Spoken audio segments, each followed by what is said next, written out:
People think the loneliest place in the world is an empty house. They're wrong. It's a crowded park bench when you've forgotten how to hope. I hadn't come to Riverside Park to remember her.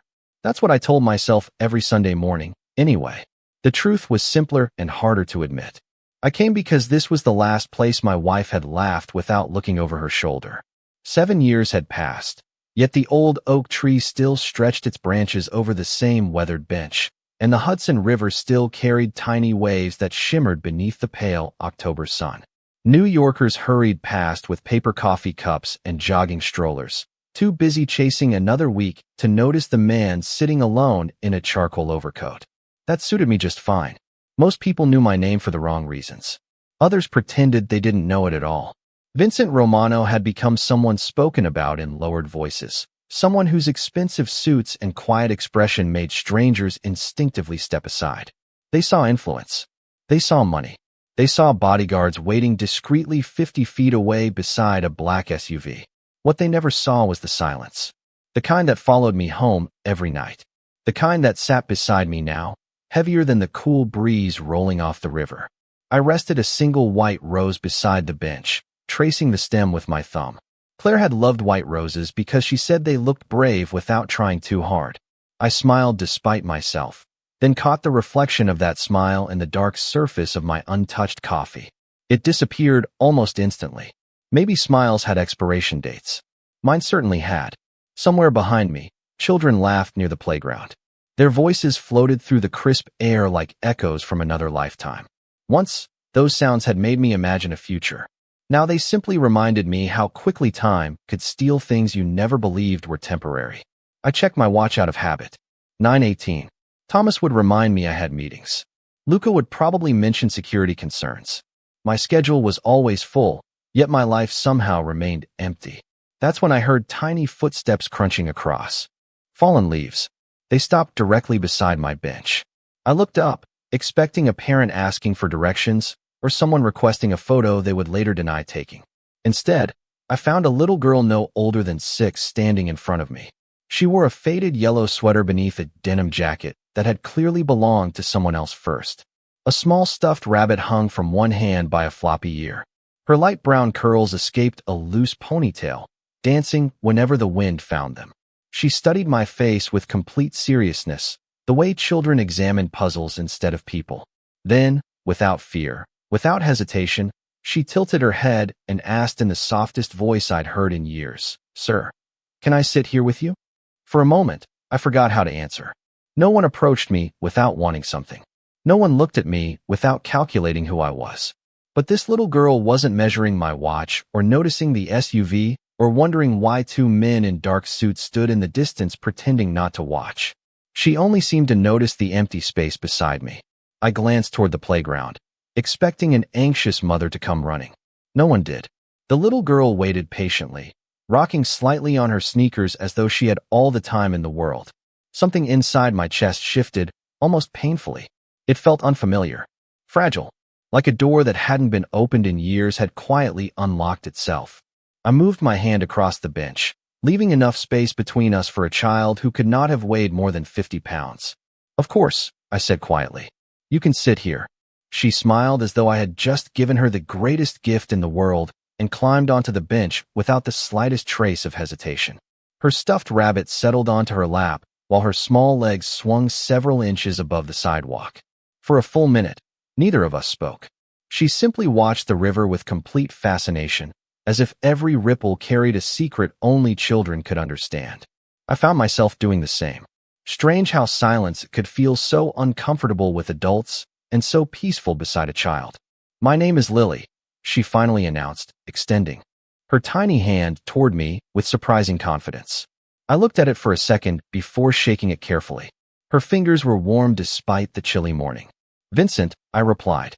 "Nice to meet you, Mr. Vincent." She nodded once, apparently satisfied, then looked back toward the water. "You come here every Sunday." My eyebrows lifted. "You noticed that?" She shrugged. "Mommy says if you pay attention, you learn who people really are." I could not remember the last time anyone had surprised me with a sentence that simple. My entire life had been built around studying people, reading expressions, predicting intentions before words were spoken. Yet this little girl had quietly been observing me for weeks without my ever noticing her. Do you come here every Sunday too? I asked. She nodded. Mommy works at the bakery across the street until lunchtime. She lets me feed the ducks after breakfast. I glanced toward the small neighborhood bakery I had driven past dozens of times without giving it a second thought.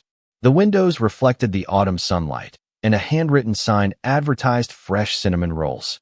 Somehow it looked different now, more alive. Lily leaned forward, resting both elbows on her knees. Can I ask you something? You already did. She giggled. The sound caught me off guard. It was bright enough to make the heavy air around me feel lighter. Why do you always look sad? Children had a way of asking questions adults spent years avoiding. I searched for an answer that a 6-year-old could understand without carrying burdens that belonged to grown-ups. I miss someone. She nodded as though that explained everything. Me too. I turned toward her. Someone in your family? She looked down at the stuffed rabbit and gently smoothed one of its worn ears. My daddy lives in heaven now. There was no trembling in her voice. No dramatic sadness. Only the calm honesty that comes from repeating a truth until it becomes part of everyday life. I felt my throat tighten. I am sorry, Lily. It is okay. She smiled again, smaller this time. Mommy says love does not disappear just because people do.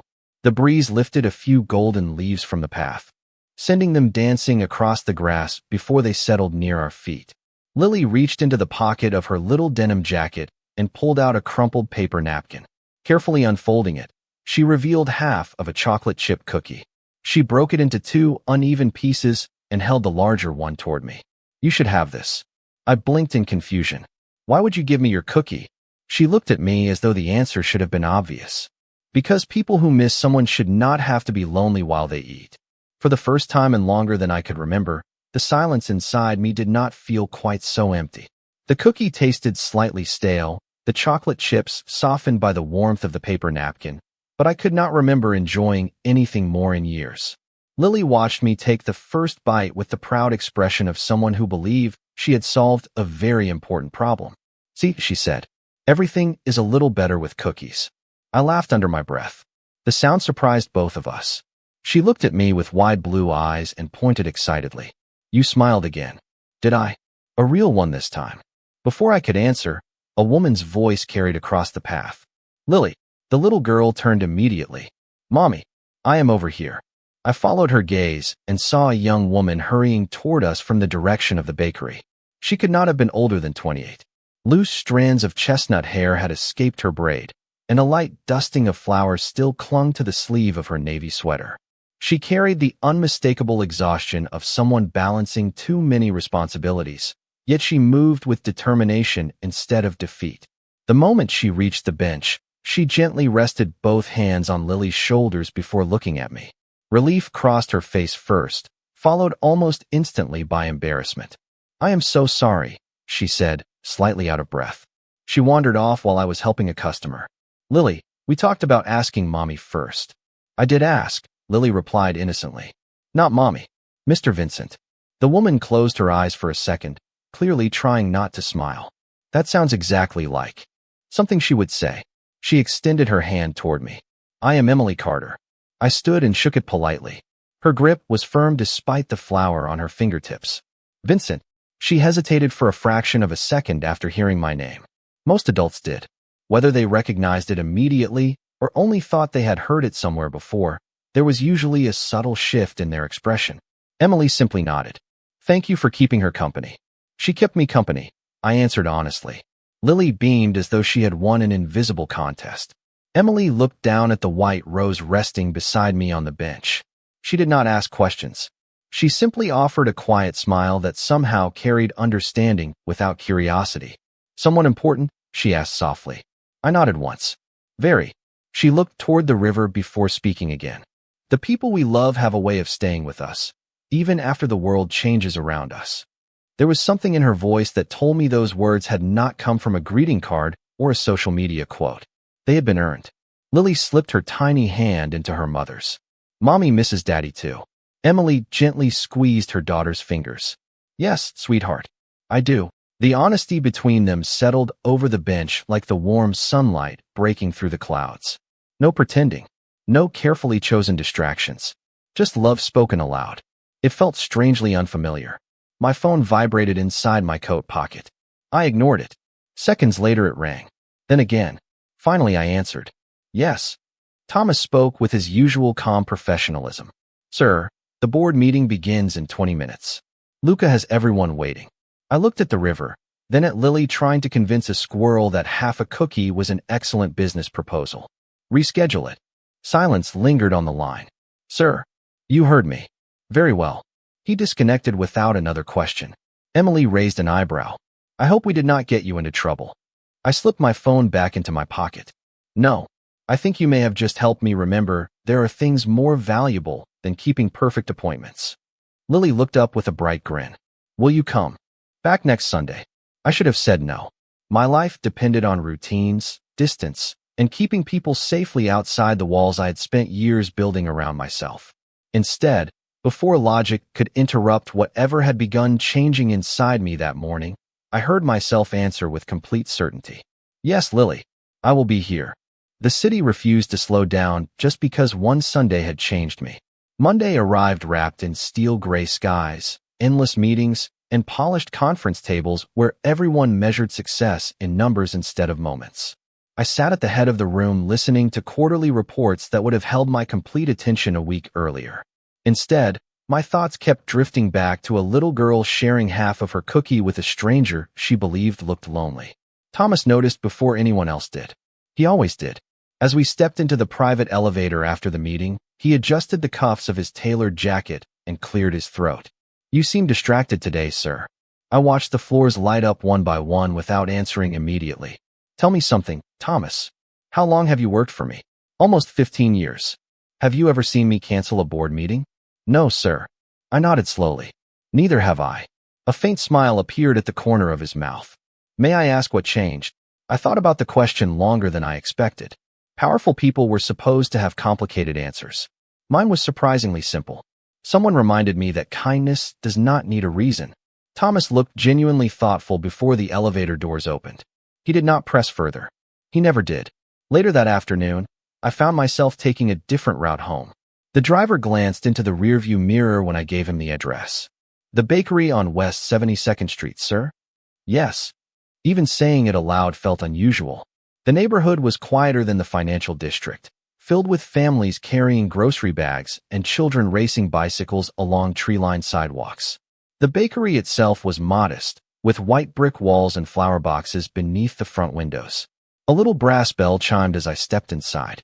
Warm air carrying the scent of cinnamon, butter, and fresh bread wrapped around me instantly. It smelled nothing like the marble hallways and leather offices that had become my normal world. Emily stood behind the counter arranging blueberry muffins into neat rows. She looked up automatically, expecting another customer. Surprise flashed across her face when she recognized me. Vincent. She brushed a strand of hair behind her ear and smiled politely. This is unexpected. I was nearby. I lied, even though both of us probably knew better. Before she could answer, an excited voice came from the back room. Mr. Vincent. Lily burst through the swinging kitchen door, wearing an oversized apron that nearly reached her sneakers. A streak of flowers stretched across one cheek, making her grin even brighter. She ran toward me, then stopped halfway as though remembering something important. Mommy says I have to ask before hugging people. Emily laughed softly. That is the rule. Lily folded her hands behind her back and looked up at me with complete seriousness. May I hug you? Nobody had ever asked me that question. Deals, favors, loyalty, respect, fear. My life had been built on requests that always carried hidden costs. This one carried none. I knelt until we were at eye level and opened my arms. Lily hugged me with the wholehearted certainty only children possessed. It lasted no more than 3 seconds, yet somehow it reached places inside me years of success never had. When she stepped back, she looked incredibly pleased with herself. See, she declared. You look less sad already. Emily lowered her eyes, almost embarrassed by her daughter's honesty. She says whatever she is thinking. Do not apologize for that. I replied quietly. The world already has enough people who hide what is in their hearts. Emily studied me for a long moment, as though trying to understand why the man everyone described as distant seemed strangely at peace inside her little bakery. Neither of us realized that from across the street, Someone sitting inside a parked sedan had quietly lifted a camera and taken a photograph of the three of us smiling through the front window. The photograph reached my office before I did. It rested neatly on the polished walnut desk beside my morning schedule, placed there with the quiet efficiency only Thomas possessed. I picked it up without a word. Through the bakery window, the image had captured Lily laughing with flour on her cheek, Emily smiling despite herself, and me looking like a man I barely recognized. My shoulders were relaxed. My eyes were lighter. For the first time in years, I did not look as though I was carrying the weight of an entire city. Thomas stood silently near the window until I finally spoke. "Who took this?" "One of our security teams noticed someone observing you from across the street," he answered calmly. "They retrieved the photograph after the individual discarded a printed copy." I studied the picture again instead of reacting. "Was anyone harmed?" "No, sir." "Good." I carefully placed the photograph inside the top drawer of my desk instead of feeding it into the shredder like I would have only a month earlier. Thomas noticed the decision but wisely remained silent. The following Sunday arrived brighter than the last. The maple trees lining Riverside Park had turned deeper shades of orange and crimson, and the cool air carried the familiar scent of roasted coffee drifting from nearby cafes. I found myself arriving 15 minutes early. That realization made me smile. Somewhere along the way, I had become the person who looked forward to Sunday morning instead of treating it like another empty space between business obligations. Lily spotted me before I reached the bench. "He came," she shouted happily, waving both arms so enthusiastically that her little knit hat nearly slipped over her eyes. Emily laughed as she followed behind, carrying 2 paper cups and a small bakery box tied with blue string. "I told her you probably would." Lily shook her head confidently. "Not probably. Definitely." I raised an eyebrow. "You sounded very certain." She placed both hands on her hips with exaggerated seriousness. "Good people keep promises." Such a simple sentence should not have carried so much weight, yet I felt it settle somewhere deep inside me. Emily handed me one of the paper cups. "Black coffee. I remembered what you were drinking last week." I accepted it, surprised by the gesture. "Thank you. It is from the bakery," she said with a warm smile. "Which means you are officially one of our customers now." Lily immediately opened the small bakery box. Inside were 3 cinnamon rolls, still warm enough for thin curls of steam to rise into the crisp morning air. She pointed decisively. "Everybody gets one. That is the rule." We sat together on the same weathered bench overlooking the river while joggers passed and children chased pigeons across the grass.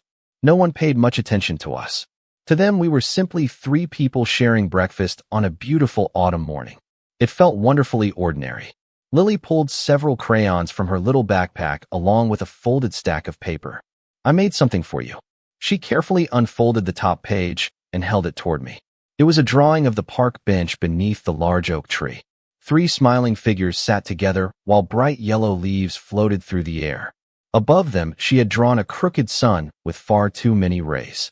My figure looked taller than the others and wore what appeared to be an enormous black coat. "That is you," she explained proudly. "I guessed," I replied, unable to hide my smile. Then my eyes stopped on something unexpected. Beside my figure, she had drawn a white rose resting on the bench exactly where I always placed it. Above the flower, she had written in careful, uneven letters, "Nobody sits alone forever." I stared at those words much longer than I realized. When I finally looked up, Emily was watching me quietly, her expression gentle with understanding. Neither of us noticed the elderly woman feeding birds several yards away, smiling to herself as though she had just witnessed something far more valuable than she could ever explain. By the middle of November, Sunday mornings no longer felt like chance. They had quietly become tradition. I never announced I was coming, and Lily never asked whether I would.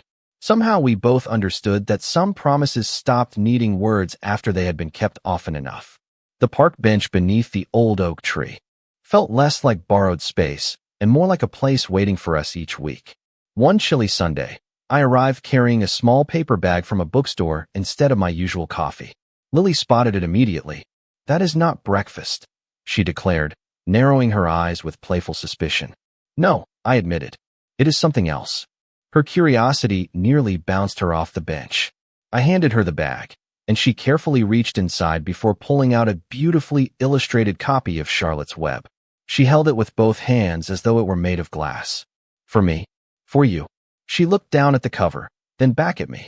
Nobody ever bought me a brand new book before. Emily's expression softened, but I noticed the faint hesitation behind her smile.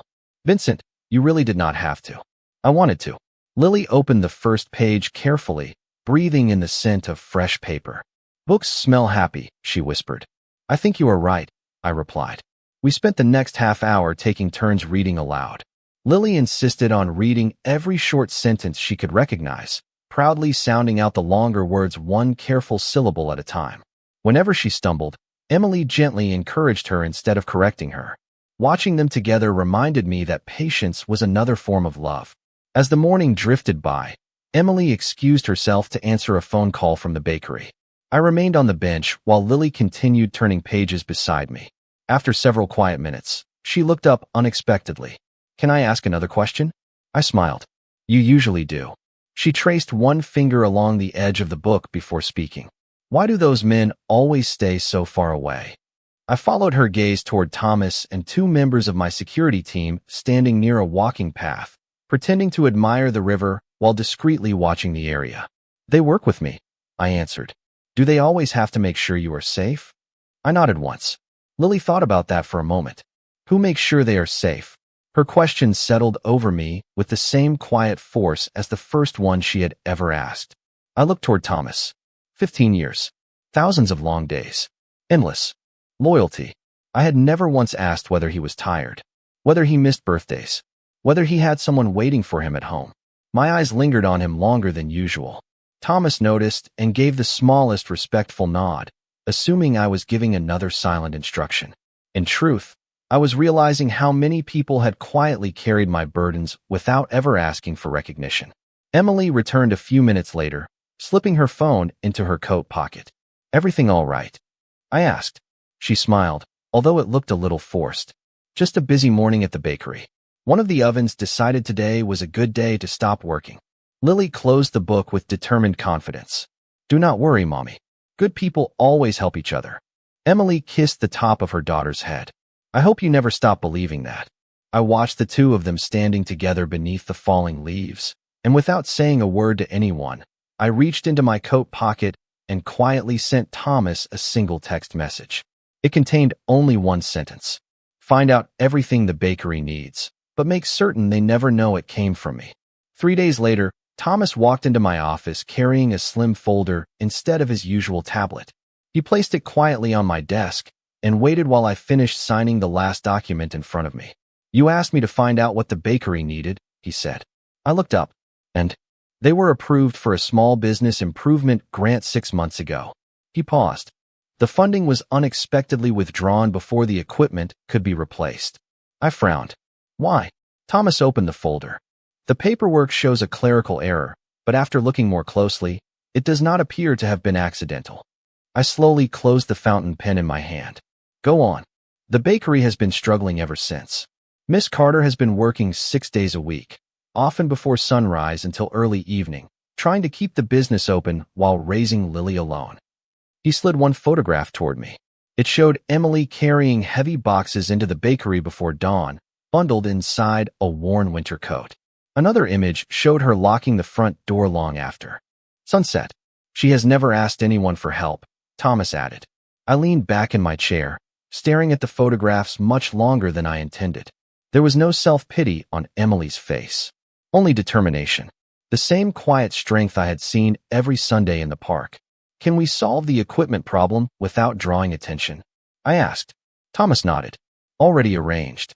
A charitable foundation purchased new ovens and refrigeration equipment this morning. Delivery has been scheduled under the foundation's name. I smiled faintly. Efficient as always. Thank you, sir. He hesitated before continuing. There is something else. My expression changed immediately. What is it? Thomas handed me a final page. Someone has been making repeated offers to purchase the bakery building. Each offer has been rejected. Who is making them? The paperwork traces back to a property investment company, but the ownership structure is intentionally difficult to follow. I studied the page in silence. Something about it felt wrong. The timing, the persistence, the quiet pressure placed on a family that simply wanted to earn an honest living. Keep watching, I said, discreetly. Of course. Sunday arrived with the first light snowfall of the season. Tiny flakes drifted through the air, settling gently across the park like powdered sugar. Lily spun in happy circles beneath the oak tree, trying to catch snowflakes on her mittens, while Emily laughed from the bench. I had not realized how much I had begun looking forward to hearing that laugh until I heard it again. Mr. Vincent. Lily ran toward me, proudly holding up the copy of Charlotte's Web. I finished it. I pretended to look surprised. Already. She nodded enthusiastically. Mommy helped with the hard words, but I read almost all of it myself. Then I think you deserve another book. Her eyes widened. Really? Emily shook her head with an amused smile. You are going to spoil her. Books do not spoil children, I replied. They help them dream bigger. Emily looked at me for a long moment before quietly saying, You always seem to know exactly what to say to her. I almost answered that Lily had been teaching me, just as much as I had ever taught her. Before I could speak, Emily's phone buzzed. She glanced at the screen, and confusion immediately crossed her face. That is strange. What happened? I asked. She looked up, still visibly puzzled. The bakery just called. They said brand new ovens arrived this morning from a foundation that wants to remain anonymous. Lily clapped excitedly. See, Mommy? I told you good people help each other. Emily smiled at her daughter, but slowly turned back toward me. Her grateful eyes searched my face as though trying to solve a quiet mystery. And for the first time since we met, I wondered if she was beginning to realize that some miracles did not simply happen by chance. The mystery stayed between us for exactly 1 week. Emily never asked me directly whether I had anything to do with the anonymous donation, and I never offered an explanation she had not requested. Somehow that quiet understanding felt more respectful than either questions or denials. The following Sunday, the bakery smelled even warmer than usual.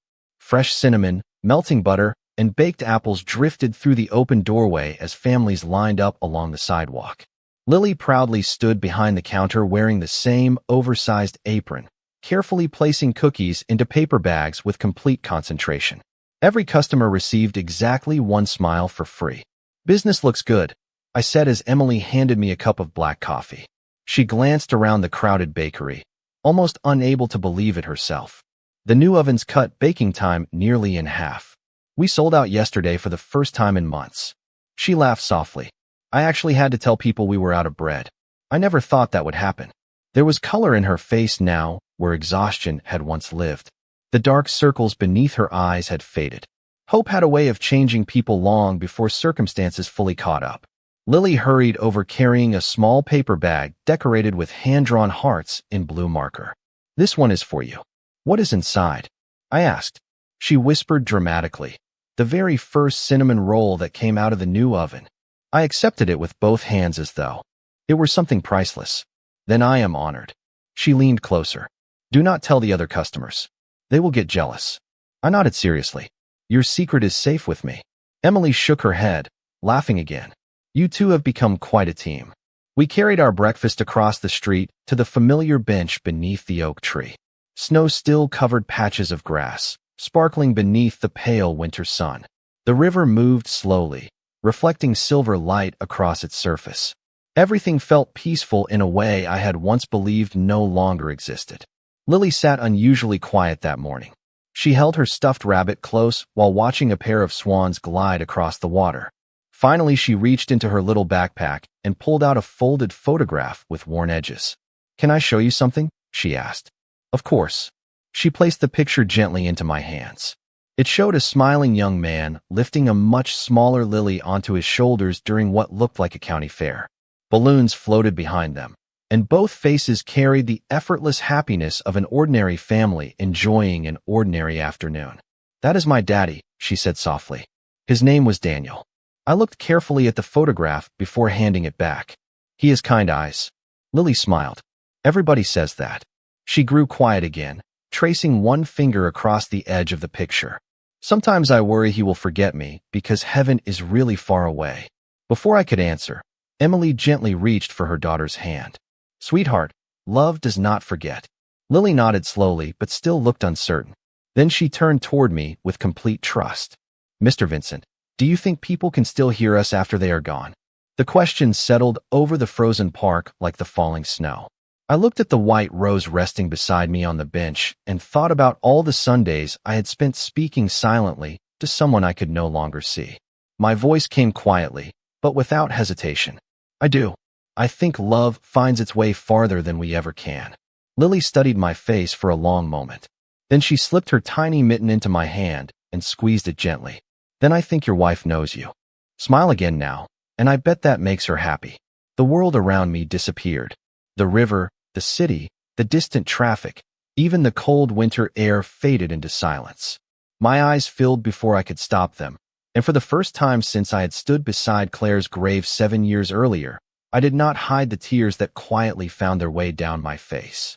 Winter slowly surrendered to spring, and without either of us noticing exactly when it happened, the bench beneath the old oak tree became part of our lives instead of merely part of our Sundays. The white rose still rested beside me each week, but now it no longer represented only grief. It had become a reminder that love could leave one chapter and quietly begin another without replacing what came before. The bakery flourished through the changing seasons. Families lined up before sunrise for Emily's fresh bread, and Lily proudly greeted nearly every customer by name.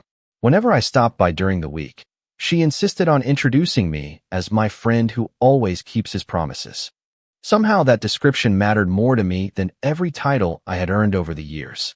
One warm Saturday afternoon, Emily invited me to the bakery's first neighborhood appreciation picnic in the small park behind the shop. Folding tables overflowed with homemade pies, fresh lemonade, and sandwiches donated by nearby businesses. Children chased bubbles across the grass, while local musicians filled the air with gentle acoustic songs.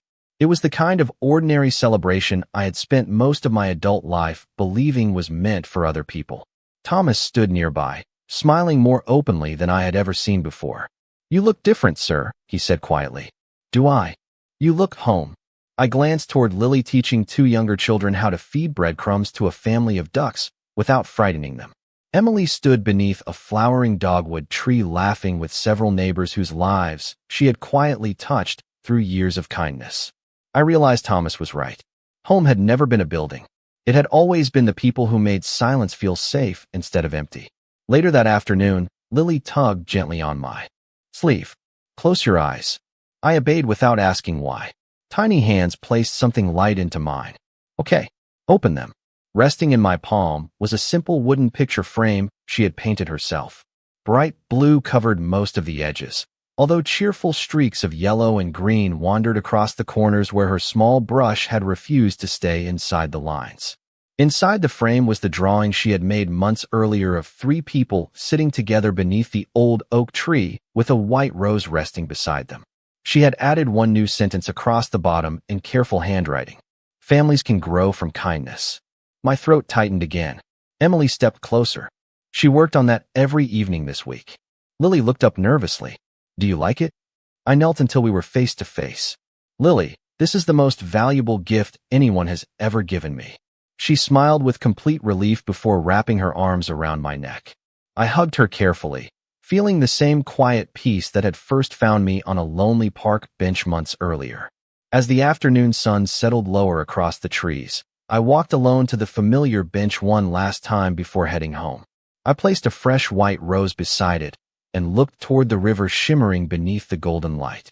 "Thank you, Claire," I whispered, "for teaching me that loving again does not mean loving you less."